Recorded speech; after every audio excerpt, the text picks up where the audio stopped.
Olá, vamos continuar falando sobre o processo Startup Enxuta? Então, nós temos que primeiro fazer a descoberta de clientes e a validação dos dados junto desses clientes. Lembra que falamos sobre pivotar? Se você tem uma ideia e vai validá-la junto dos seus clientes, eventualmente pode acontecer do seu cliente não achar essa ideia tão boa quanto você mesmo imaginou. Ou pode ser que ele tenha informações para serem agregadas, valores que ele queira dentro desse produto, dentro desse serviço, que sejam importantes para ele serem agregados. E aí você faz o pivoteio. Lembra, falamos o que é pivotar. Pegue lá a situação do jogador de basquete, ele está próximo da cesta, quando ele vai arremessar um monte de adversários. E ele não consegue, né? Se ele tentar fazer, ele pode tentar várias vezes daquela posição arremessar a bola e ele não consegue. Eles fazem uma barreira. O que ele faz? Um pivô.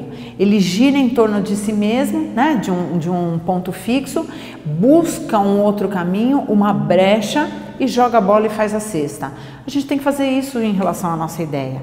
Você descobre os seus clientes, tem a sua ideia, descobre os seus clientes, fala com seus clientes sobre essa sua ideia e se ele disser alguma coisa contrária à sua ideia, não enxergue isso de maneira negativa. Faça um pivô, né? Dê meia volta se for preciso. Um passo para trás, muitas vezes, nos ajuda a caminhar vários passos para frente. Repense, reorganize, replaneje e continue em frente com o seu processo. Crie a demanda, estruture o seu negócio. Como é que você faz para descobrir os seus clientes? Você tem que identificar fatos para transformar suas hipóteses iniciais, aquele seu achismo, referentes ao seu mercado e ao seu cliente, né? Então você vai definir qual é esse seu negócio e vai buscar fatos que justifiquem, que comprovem, que validem essa sua ideia de ser colocada em prática. Você tem que perguntar para o cliente se faz sentido. Será que a sua ideia faz sentido para aquele cliente? Como é que você faz para validar isso junto ao seu cliente? Tenha conversa real com esse seu cliente potencial, para testar inclusive o processo de venda ou o produto em si, né? Converse com o seu cliente, conversas corpo a corpo, né? Pergunte, mostre para ele. Lembra que falamos do protótipo? Monte um protótipo que pode ser simplesmente um desenho, pode ser uma coisa bastante simplificada, mas que faça ele entender visualmente, né? Às vezes fica mais fácil compreender a sua ideia. Faça isso junto do seu cliente. Valide, deixe que o seu cliente valide a sua ideia. Não coloque a sua ideia em execução sem falar com o cliente antes. Esse é o processo tradicional, antigo, onde você acaba gastando muito dinheiro e muito tempo. Às vezes você coloca a ideia em prática e de repente vai descobrir que aquela ideia que você achava fantástica, ninguém está interessado nela. Então faça isso anteriormente. Primeiro teste a sua ideia junto ao cliente, valide essa ideia para depois colocá-la em prática de uma maneira mais aperfeiçoada, de uma maneira mais necessária por parte desse seu cliente.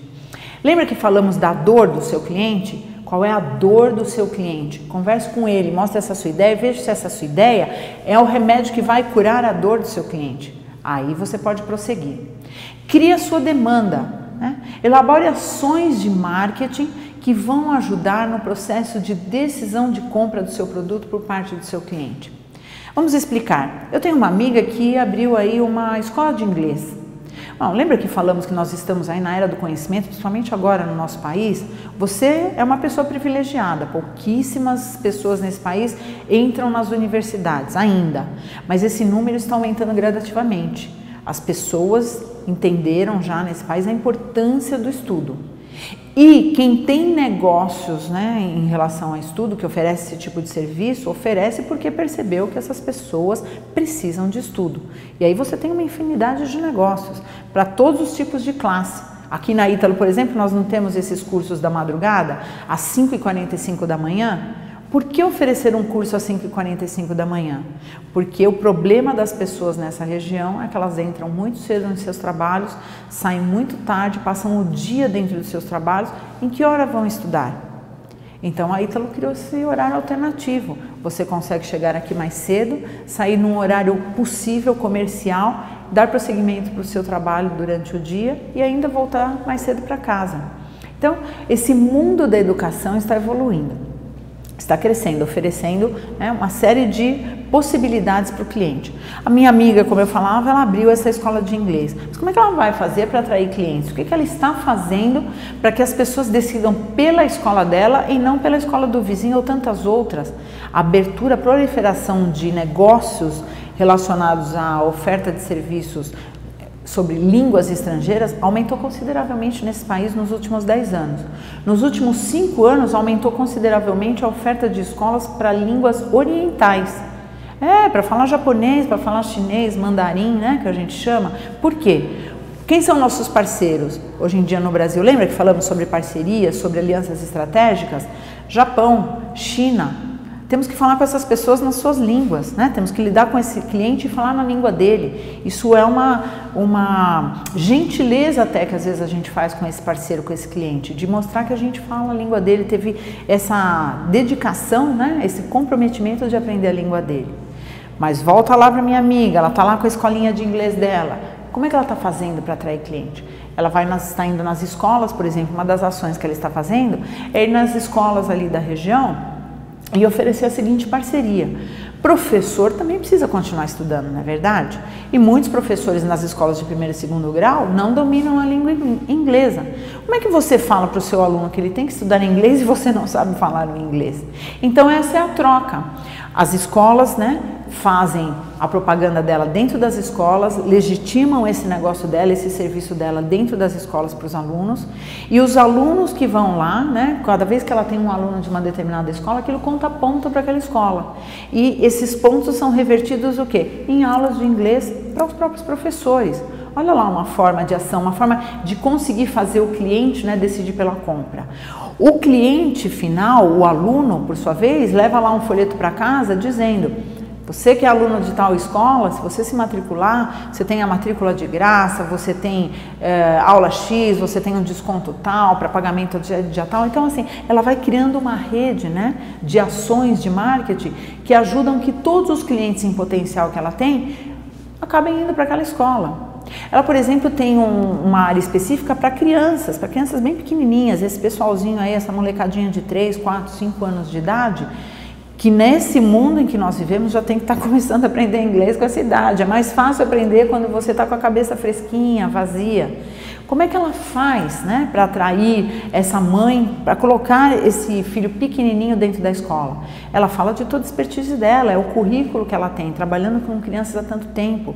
As professoras que dão aula nessa escolinha têm uma experiência pedagógica, né, de ensino aí para as crianças, uma experiência psicológica para lidar com essas crianças diferenciada. Então você tem que fazer isso em relação ao seu negócio. Crie as demandas. Pense, né, como você vai fazer para estruturar esse seu negócio.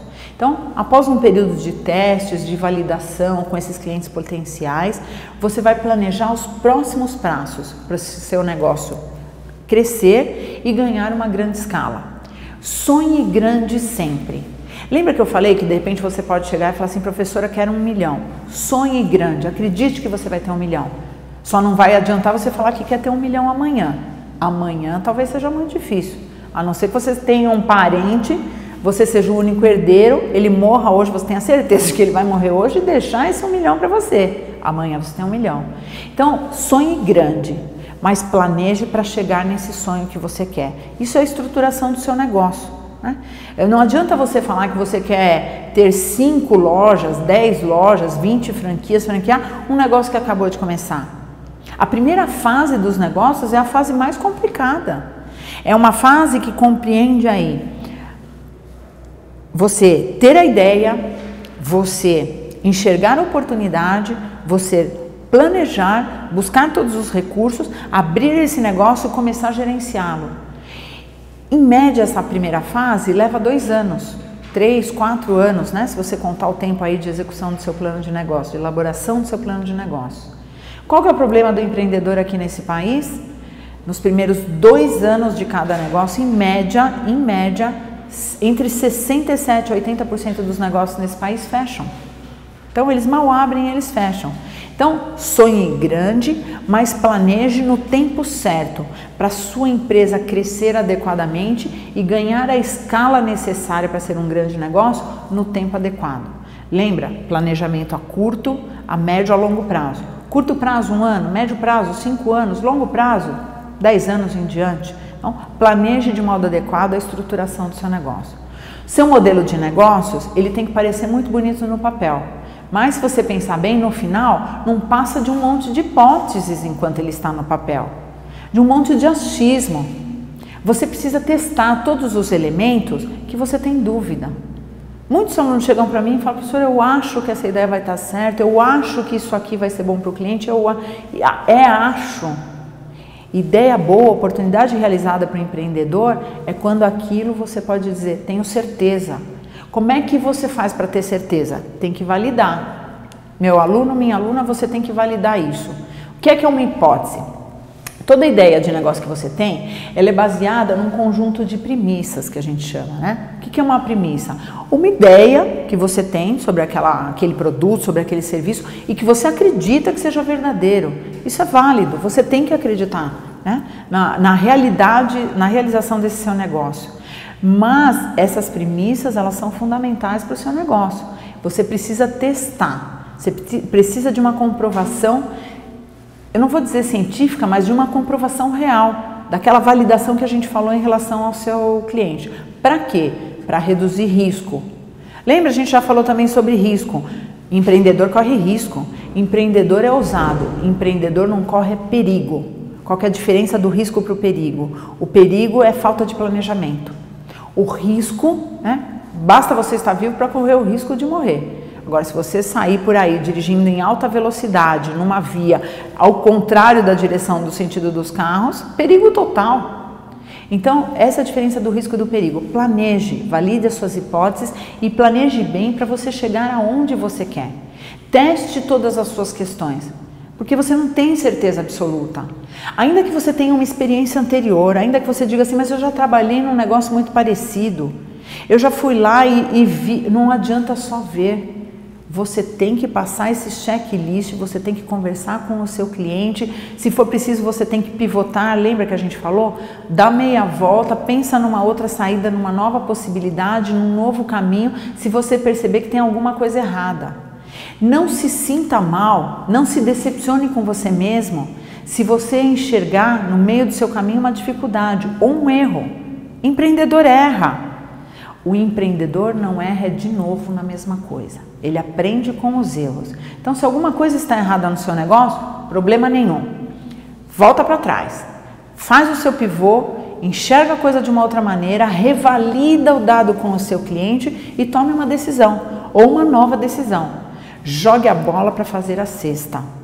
Se você tiver um monte, né, uma parede na sua frente, você não consegue fazer cesta nenhuma. Vamos fazer um exercício simples? Vamos dizer que você tem aí R$1.000. Estou dando para você agora, na verdade vou te dar R$3.000, tá bom? Então eu quero que você pense, pare, né, para fazer esse exercício. Pense que eu estou te dando R$1.000 e uma bicicleta junto com esses R$1.000. O que é que você faria? Como é que você faria disso um negócio? R$1.000 e uma bicicleta. Então, eu estou te dando lá 3.000 para negócios diferentes, R$1.000 para cada negócio, certo? Eu quero que você construa, pense em 3 negócios diferentes, que você faria com R$1.000 e com uma bicicleta. Use apenas esse recurso. Eu vou te dar alguns exemplos, você vai pensar em outros. Eu tenho certeza que você vai ser muito criativo. Por exemplo, eu poderia pegar esses R$1.000 e a minha bicicleta, comprar pão, ir numa padaria, comprar bastante pão e sair vendendo de casa em casa o pão quentinho. Ao invés do cliente ter que ir até a padaria, eu oferecer esse serviço. Andar lá com o celular, distribuir um cartãozinho lá na vizinhança dizendo, entrega o pão a domicílio. Eu não preciso produzir o pão, você concorda? Às vezes o aluno chega para mim, e talvez você tenha pensado isso, tenha tido essa dificuldade, e fala assim, não tenho dinheiro para começar um negócio.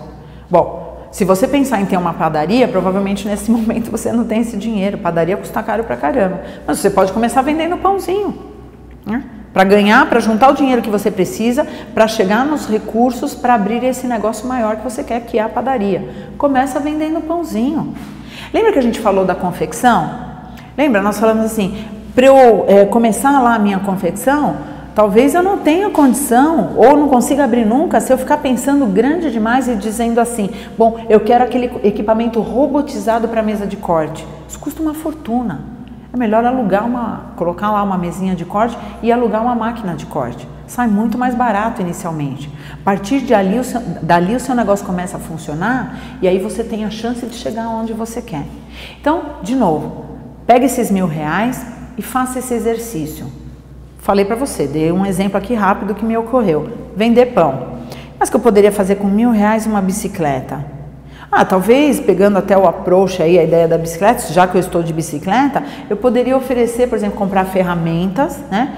Me especializar nisso, fazer um curso aí rápido, se isso até for uma habilidade que eu tenho, e de bicicleta ir aí para o local, para a casa das pessoas, para as empresas das pessoas e consertar as bicicletas dessas pessoas.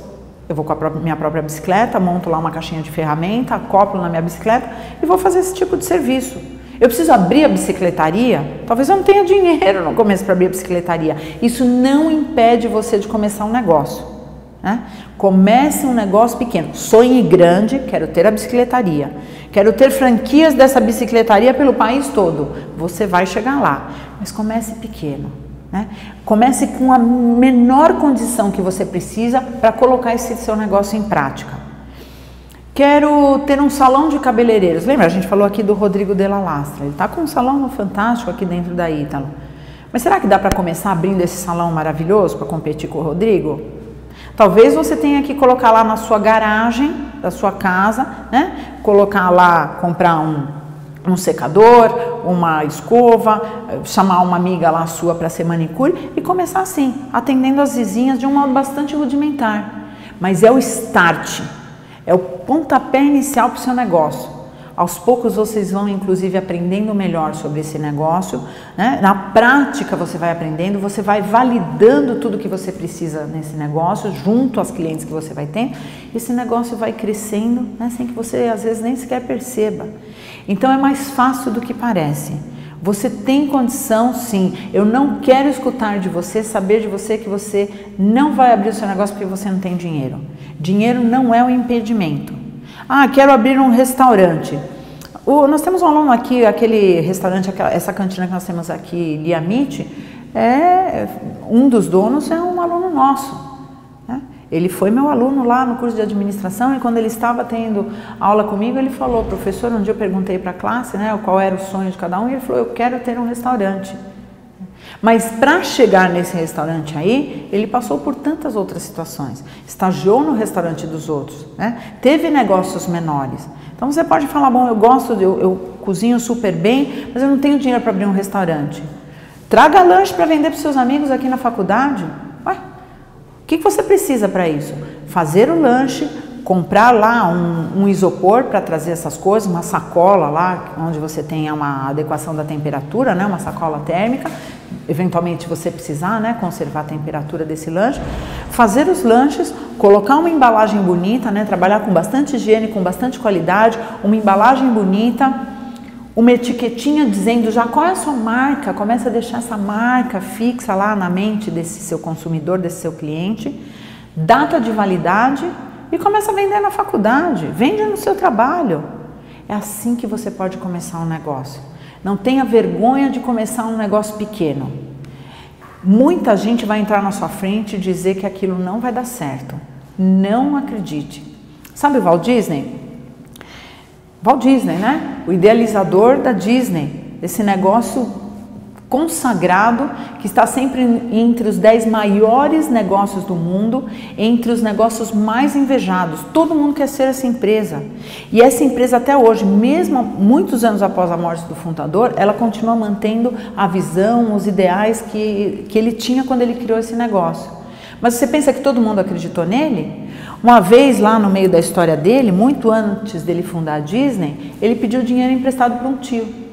Eu não me lembro, mas se não me engano foi uma quantia de 500 ou $1.000, uma quantia não muito grande, mas ele pediu para um tio emprestado, ele e o irmão estavam trabalhando juntos, ele desenhava, o irmão administrava as finanças e eles precisavam daquele dinheiro para continuar investindo no negócio. O tio emprestou mais um mês, depois pediu de volta, não acreditava naquilo, mandou ele parar. O pai colocou ele para fora de casa e disse que ele não ia para lugar nenhum fazendo aquilo. Ninguém acreditou nele e olha onde ele chegou, né? Então ele pensou grande, ele idealizou aquele parque onde ele queria que as pessoas convivessem em harmonia, ele tinha uma visão de um mundo diferenciado, que é essa era nova que nós estamos entrando, a era da responsabilidade social, a era da responsabilidade ambiental. O Disney naquela época ele já pensou em responsabilidade ambiental. Década de 50, 60, quando ele foi inaugurar a Disney de Los Angeles, a Disneylândia, ele fez o seguinte exercício. Ele imaginou que ao entrar no parque teria um vendedor de balas, de doce, o cliente compraria ali alguma coisa e iria começar a andar descascando aquela bala, abrindo aquela bala. E ele fez esse cálculo, quantos passos esse cliente ia dar até que essa bala fosse totalmente aberta, ele colocasse a bala na boca e se visse com o papel, com aquele lixo na mão. E o que ele pensou para o negócio dele? Tem que ter um lixo a cada 7, 9 passos, porque eu não quero esse parque sujo. Uma ideia lá atrás, que é conservada até hoje. Se você lê o livro Nos Bastidores da Disney, você vai ver lá uma história de um presidente que disse: aqui na Disney todo mundo recolhe o lixo, inclusive eu que sou presidente. Então às vezes as ideias são simples, né? Elas são muito futuristas, ou às vezes simples demais, mas elas podem transformar o seu negócio e fazer esse negócio ser grande. Acredite em você, acredite no seu negócio, planeje de modo pequeno, no sentido de pouco recurso, de pouco investimento, mas sonhe grande, né? Pense lá a longo prazo, aonde você quer se ver daqui a 10, 15, 20 anos. Mas você tem que começar agora. Não deixe de começar de abrir um negócio dizendo que você não tem dinheiro. E eu vou sugerir para você alguns livros onde você vai poder se aprofundar nessas metodologias que nós comentamos aqui, na metodologia do Canvas. Você vai ter todas essas orientações no material auxiliar. A gente se encontra na nossa próxima aula. Até lá!